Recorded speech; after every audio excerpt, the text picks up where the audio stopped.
Brexit trade talks have entered into a decisive week, and as the clock ticks down and tensions rise, Boat Leave co-founder Douglas Carswell told Express how he believes former Prime Minister Margaret Thatcher would have handled the negotiations. Trade talks between Britain and the EU are being held in Brussels this week, with time running out to agree a deal before the UK leaves the single market and customs union on December 31. Despite optimism at the start of November, both sides say daily meetings have produced little progress on the fundamental blockages that have dogged an agreement since the start of the year. As he arrived in the Belgian capital on Monday, the UK's chief negotiator David Frost signalled that he will not be deviating from Prime Minister Boris Johnson's red lines amid speculation that the departure of Dominic Cummings from Number 10 could herald concessions. Downing Street has made clear more than once that Britain is not afraid of leaving the bloc without an agreement.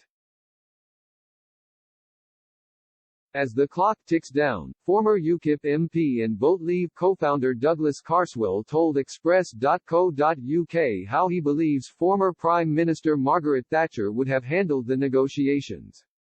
Mr. Carswell said, "I think on Brexit, she would be pretty much where Boris Johnson, Michael Gove and the rest of the team are.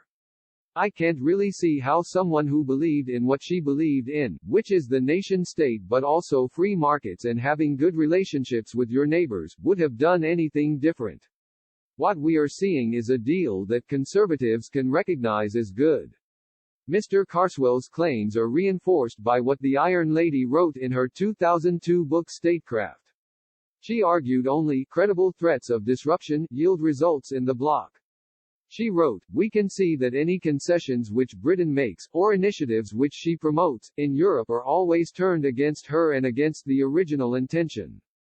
The style, tone and temperament of the British government may change, but attempts to find a modus vivendi with Europe in any major policy area always fail sooner or later."